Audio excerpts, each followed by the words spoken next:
So I had a pretty good GDC. um, it was kind of ridiculous. It was already the best GDC of my life before we won the award. And we won the award on Wednesday. It goes all week. GDC is often the highlight of my year because it is a time when I see just a ton of people, some of whom are old friends who I don't get to see very often, some of whom are people I've never met before but know online, some of whom I never don't even know online and just meet that week. And yeah, just so many of my favorite people in the world all together in the same place, all wanting to hang out. Of course, it's it's a highlight of the year. This one was incredible on so many levels in so many ways, most of which I can't tell you about. But yeah, I can tell you about the award. So on Wednesday, there's the IGFs and the Independent Games Festival Awards, and we were up for design. I had completely counted us out for this, as I always do. Like we've been nominated for a lot of things. In 2012 was my first GDC, and Gunpoint came out in 2013. And so yeah, for like 13 years, we've been nominated. All of our games have been nominated for something. And you just get used to not winning those things, and especially not because of any like, oh, I think isn't good enough, or like there's a curse, or luck or anything like that, but just because every time I know what's going to win. Like it's obvious what's going to win. Like if Gunpoint was up against Spelunky for the IGF Design Award in 2012. And Spelunky is the game that inspired me to start making games. Like the original freeware one inspired me, and then the HD one was the one that was up for the IGF. That's how the timing works out. But like, of course, that won. I think Heat Signature. We were up for the grand prize. I actually can't remember what won, but Into the Breach was there, so I think Into the Breach won. Like it's certainly going to win before we do. So yeah, every time I know what it is, and this year it's Balatro and Caves of Cud. Like who was betting on me out of that? So that did not seem likely. My logic was like, well, if sheer popularity matters, if both in terms of like if a game is very widespread popularity, the jurors are more likely to have played and liked it and already be fans of it. And also, when judging design, it's fair to say, hey, this design took over the fucking world. I think that speaks well of its design. I think that's reasonable. So, like, if that matters, then Balatro gets it. And if you want to go more sort of artsy and worthy and more in depth and talk about complexity and all that stuff, then Caves of Cud gets it. So in what world does Tactical Breaches get it? Like I am not down on Tactical Breaches' design. I'm the lead designer of it. I worked on it for 6.5 years, tried pretty hard to make it as good as possible. But to be honest, even like halfway through, I remember thinking we took quite a few turns from like the original idea of this game into what it eventually became, and those were driven by this, the central theme of it, which just kind of wanted to be a story game and wanted to be handcrafted.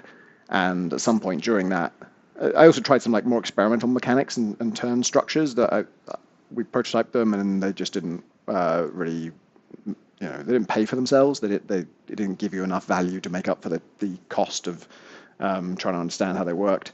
So we ended up going with a very conventional like turn structure, and I would say just like quite conventional design overall. And I remember having the specific thought of like, well, it's a shame this means we can't possibly be nominated for design for IGF, because the IGF Design Award has kind of been the holy grail for me, where because Gunpoint was nominated for it, my first ever game, we were up for it, and you can't help thinking when your first game is nominated for an award, maybe one day I win one of these.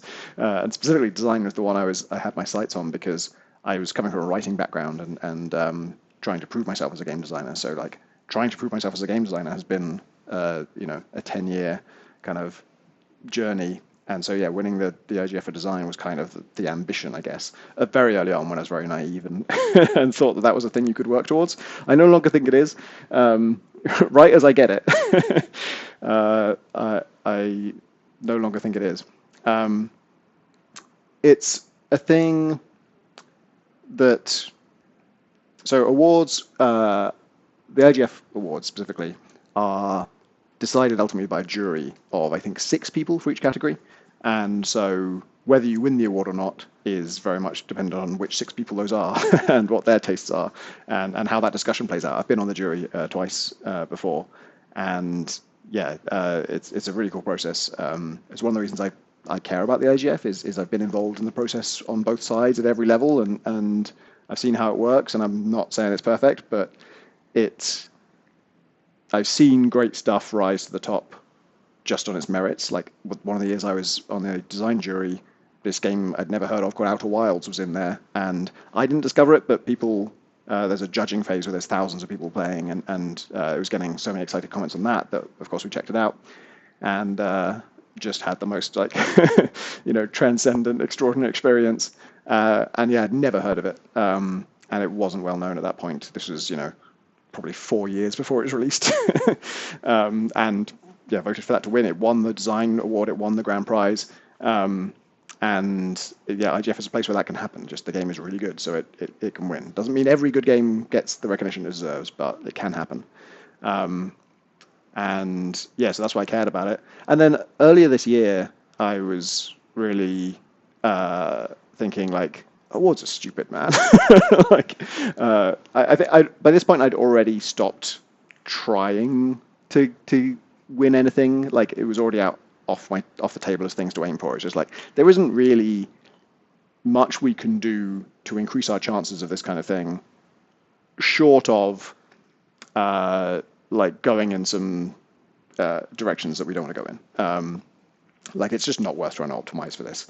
I have always thought that the IGF finalists are usually a really solid bunch. Like it usually makes a lot of sense what things get nominated for an IGF, and then often there are a lot of years where what wins doesn't necessarily make sense to me in some categories. Not years that we've been up for stuff that those have been the ones where I'm like, oh, that's going to win. It wins because it probably should. But yeah, I've always thought that the winners are a little bit more fickle than the finalists. The finalists are like, yeah, that makes sense that those are nominated. This year, the IGF finalists were very refreshing, I would say is the word, because I was paying more attention this year because we've entered most of these things, and as the finalists were coming out, it was a very familiar set of things. This, and this. Like every award ceremony was nominating the same things. Then the IGF comes out, and like the 3 most nominated games, one of which I have heard of, but I last played it 10 years ago and I didn't know it's still being made. Another which I've never heard of, and the other one, I guess.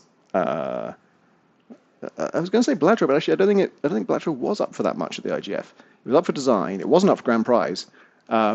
Weirdly, Animal Well was nowhere to be seen. I mean, it was an honourable mention, but it wasn't actually nominated in any category, which is crazy. Like every other award ceremony, that's one of the names that is everywhere. And it's a super cool game. I was shocked by that. So yeah, a weird list, but an exciting list. Like Consume Me is the one that was in every category and won, I think, most of the things it was up for. So I'm really excited to see how that game has come along. That's the one I played 10 years ago. And yeah, a very unique game. So yeah, seeing that list made it really sort of revitalize my enthusiasm for the IGFs, I guess. But I still thought we couldn't possibly win. Yeah, so that's why I didn't have a speech. You can see me accept it. I might link the thing in the description. I haven't watched it back. I can't watch it back. I'm like, I wasn't ready for it. It was a big shock. The moment that it gets announced does have a very particular feeling to it. As a studio, we have won one thing before. We won the Develop Editor's Choice Award with Gunpoint, but that was quite a small affair, and it was a little bit of a strange award in that there were sort of 3 awards, and rather than be by category, I think there were categories as well, but like there was sort of Editor's Choice, there was Audience Choice, and then there's like an overall winner, and so it wasn't so much about what was best about your game, it was just 3 different ways to win. We won on one of those, which is very grateful for it. But yeah, it wasn't sort of a big. You'll see the size of the auditorium or whatever that the IGF is held in. It's pretty huge. So yeah, the moment of it being announced was stunning is the word. I was stunned. And it felt, I don't know, there was like a sort of split second of just like not quite registering it because we were also the last announced of the category. So they just said Tactical Breach Wizards.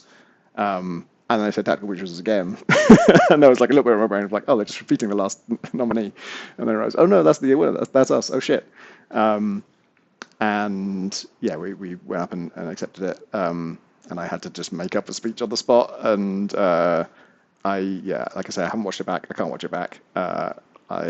I know roughly what I said, but I am a bit fuzzy on the details, and there's some things I regret about it. But yeah, I think you can tell it's genuine, and I think you can tell the surprise is genuine too. So yeah, it feels weird. It's great. Awards are fickle, as I say.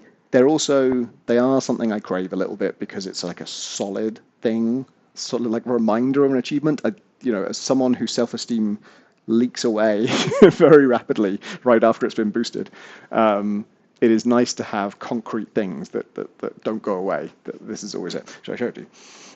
It is extremely fucking heavy. It's also 3D. Look, I don't know if you can actually see. Can I put my t-shirt in front of it? Yeah, there you go. It's 3D. It's, yeah, very, very solid. It got me stopped at airport security because they were like, "What is that?" And I was trying to tell them it's an award, and the guy said it's crystal. I don't know if he means like it's literally. I don't even really know what crystal is, to be honest. I know what crystals are, but when people say like this wine glass is crystal, I don't know what that means. Like, was it not like blown or like crafted, or did you chisel it out of like minerals in the earth? I don't know what that means. Anyway, it's very, very heavy and it's very nice. And it's very solid, and it will always be here in my. I haven't really figured out where to put it, actually. Annoyingly, having given up on awards, I just got myself a really nice clock that goes on my mantelpiece in the center. Even if I replace that, this thing is so ghostly and ethereal. It's like thin white text on a completely transparent object. So if you place it in front of anything that's got any noise behind it, you can't see it at all. So right now it's in my, well, until I picked it up to show you, it was in my TV cabinet in like a dark alcove. Maybe I thought about like lighting it, but then that really does seem like showing off. So remains to be seen where it ends up. The other thing awards are good for is calibrating your like self-confidence, your ego about your work, because it's rare to have like an objective measure of that, right? An objective sort of sense of where you should be on that spectrum in terms of how you feel about your work.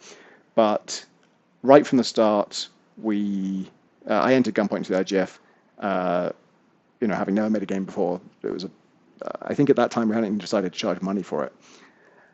But I wanted to throw it in there. I always want to throw my hat in the ring and just see how we do. I really wanted the feedback from the judges. I wanted to hear what they said, because back then the judges could actually send the developer feedback. You can't do that anymore, which is annoying.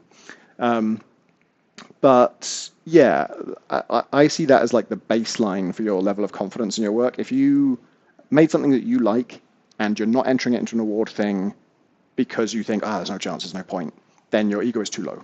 You need to raise it a bit. You need to have a bit more confidence. If you're not entering it because the entrance fee isn't worth it or whatever, then absolutely, of course, that makes sense. But if it's just a confidence thing, then your ego is too low and you need to have a bit more faith in yourself. If you ever enter any award expecting to win it, your confidence has got too high and you need to rein that shit in, no matter who you are, literally no matter who you are. No one on earth should ever be thinking, yeah, I'm going to win this award. That's too much. So yeah, and even expecting a nomination, I think there's some circumstances where, sure, the world is probably expecting a thing to be nominated for a thing, but even then, like, it's verging on a little bit too high ego to ever expect that. And then also just from a practical perspective, you should never be that surprised when any given thing doesn't get nominated for something, because who the fuck knows? Like, there's so many random chances going into that. There's so many unknown factors. It's to have that level of confidence about how a judgment about art is ever going to work out is absurd. Like, obviously don't do that. So it's useful to like keep, those are pretty far apart boundaries, thinking your thing is so unworthy of recognition that it's not even worth giving it a chance to be recognized, and thinking that it's so worthy of recognition that you can you can assume it will be recognized. That those are two dangerous ones. I remember seeing a clip of Taylor Swift hearing that her album was not nominated for a Grammy, let's say, and sort of I don't know, putting a brave face on it, but just being like, well, that's all right. I'll just have to write a better album. Just have to write a better album. But clearly, like, it was a disappointment, something she'd been expecting, and yeah, even if you're Taylor Swift, you got to be you got to keep that shit in check. So yeah, this remains an absurd, weird stroke of luck. I do think, there's 6 people on the jury. I think if you clicked randomize a few more times on who those 6 people are, I think this doesn't happen. In the other, if you did that 6 times, the other 5 times we don't win. I don't know. I'd be interested to know, because I guess I expected Blatcher to win, but I wouldn't get, especially given the other nominees and the other sort of the general vibe of the IGF this year. Would not have been surprised to see Caves of Cod win. Caves of Cod won narrative, which I thought was really cool. That was like a real bold choice, because again, there's a jury for each category that's picked for that category. So this is 6 narrative people saying Caves of Cod is the best narrative game of the year, which is, I can imagine 6 designers saying it's the best narrative game of the year, but I didn't necessarily expect that in that category. But I think it's really cool because I have not dug deep into Caves of Cod yet, but just recognizing a work that generates narrative through proc gen and human interaction, not through generative AI, is really cool. And yeah, a nice moment in this whole thing. I didn't watch the GDCA awards. It's all one event now. It used to be separate, I'm sure, because I've never seen the GDCA awards, and we didn't this time either because I'd already booked a dinner for our team like right after the IGS. We knew what time the IGS would finish, and then so we allowed like half an hour and booked a dinner after that. But it turns out it's all one ceremony, so we had to be like the only people. I don't know how many people sort of saw this and noticed this, but this one table of people just getting up after the IGS and walking out when like the event had not finished. Yeah, it was really nice to have most of the team there. Sadly, John Roberts wasn't there, but the rest of the team were. Apparently, one of the things I'm wincing about a little bit in my acceptance speech is apparently I said tragically he wasn't there that night, which may have made it sound like he died. That was not my intent. I like to think that hopefully my tone conveys they didn't die. I don't think I was like morose. Oh yeah, and then after you win, they rush you backstage and you have your photo taken against an official background and like a team photo holding the award and stuff. Yeah, you go through a conveyor belt of interviews where there is only one seat in front of each journalist, and there are 4 of us. So I sat down in the seat. I felt like someone had to, and I am sort of the public-facing person of the team. Like if questions need to be answered, I will answer them. But it did feel weird to sit down when my team was standing behind me, and but it would have felt weirder for us all to crowd around the chair, I feel like. And then you get asked some questions about like what's your wish for the industry and things like that. I haven't looked to see like the articles that came of that. I imagine there's just sort of one like roundup thing for each of them, but yeah, I haven't seen. I roughly remember what I said, but it doesn't. Not worth repeating. I don't think any of my answers were bad. It was just like, you're still kind of dazed at that point. And then, headed off to our meal and had dinner together. It was really nice to share that as a team. And you're still carrying this fucking enormous heavy thing, and just like had just put it on the table at the restaurant, and the restaurant had some like similar table furniture to it, and I was like, shit, I better remember to actually pick that up when I leave. It was a crazy week. I mentioned to a friend that it has often felt that week that somebody was writing the final act of my life. There was sort of a lot of like arcs coming to a close, or like just big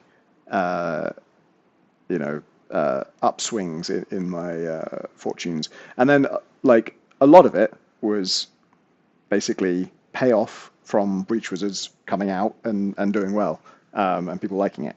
And really, it's not that big of a coincidence that all those things should happen, in rapid succession, because they're not going to happen during the 6.5 years you're making a game.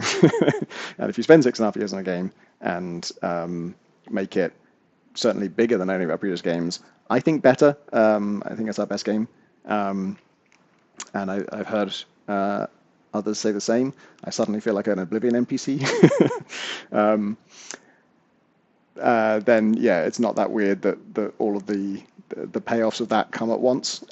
It was a bit striking how much of it was all in 9 days that I was out there. Obviously, most of it is GDC itself, and you're getting it now because you're meeting these people now because you haven't seen them in ages. But some of it was purely coincidental, and yeah, it was wild. I had a great time. It was a whirlwind. It was exhausting at times. I had just occasional little moments of like pure happiness of being able to enjoy it at the time. And I won't go through all of them, but the weirdest one, or the most unexpected one, was I just met a friend for lunch, and then at some point that afternoon I needed to go over and like set up our booth. When you're in the IGF, there is an IGF pavilion at the expo that's part of GDC, and your game is going to be shown there. You have to go and actually set it up. And in fact, in past years, I had to bring a laptop for the game to run on. It turns out you don't have to do that anymore. They provide a laptop for you, but I did not know that, so I brought a second laptop for no reason. But it was just to do that. You're going in before the expo was open. The expo is only open from, I guess this must have been Tuesday, and I think the expo starts on Wednesday. And so you have a badge that lets you in early, and you go there, and it's just like this, like a construction yard. There's just like plywood everywhere, and builders and ladders and things. And that was my moment. That was my little moment of happiness. I got this little rush of like, I don't know. I love doing this. One of the things I've always loved about game dev is the variety of jobs that I get to do. It's one reason that we haven't, massively grown as a team, and I haven't hired somebody to do all of the different things that currently fall under my purview. I like being a sort of generalist. I like having a lot of different jobs, like a lot of variety. Going on to the sort of the in construction site of an expo and setting up booths. The thing I'm doing is I'm not going to build anything. I'm just like, as it turns out, I'm not even going to plug in a laptop. I'm just going to install my game on a laptop and just check it runs okay and put some hand sanitizer out there and just set it up. But it is just another sort of facet of the whole thing, and just sort of getting to feel like a little bit like a sort of, I don't know, a technician or a sort of crew or staff, I guess, of an event, which is another little role I get to play. And yeah, for some reason that was one that struck me, that just gave me this wonderful feeling of like, I love this job. I love doing this. Haven't had a lot of that lately because the last 6 months, again, I'm not complaining and I'm not asking for sympathy. I'm the most privileged person in the world, and this has all come from aftermath of success. But the last 6 months I have just been doing admin to the extent that I'm able to do anything at all. I've been doing admin. This week, something my therapist has made me realize I should start doing again is using my productivity spreadsheet to track what I'm doing. I haven't thought to use that because that used to be for making sure I was working enough hours in the day, making sure I'm actually putting in time, like getting stuff done on the game, and I'm not. I don't need a spreadsheet to tell me that. I'm not doing any of that. I am just answering emails and organizing things, and there's been, I guess, like, yeah, DICE, GDC, BAFTA, and there's going to be one more. I feel like that might not even be all of them. I guess like a trip home at Christmas. So yeah, like 5 to 6 trips to organize, one after the other, and you just get back from one and the next one he's organizing. All great, all good stuff, but it has just been organizing non-stop for 6 months. And I've been burnt out, and so my capacity for doing anything is pretty low. One of the great things about GDC actually is talking to people about this stuff. The more people you talk to about it, the more you become sort of aware of your priorities, and you find yourself telling people what the answer is to your problem. Like, of course, what I need to do is this. And you're like, oh, I need to do that. One of those things is like, I need to do some game dev. Like, even if I don't have time for it, just start that fire up again, because it is a fire. It fuels me, and during development, I had weeks where I didn't get any game dev done because I had so much organizing to do. Those were the worst weeks. Those left me drained, and I didn't have energy the next week. I need to be making stuff to give myself the kind of fuel to do anything. So I've got to get back to that. I've started to this week a little bit. I made a spreadsheet. I kept the spreadsheet up to date, and it is the way the spreadsheet works is like I track hours worked, like sat at my desk actually making games.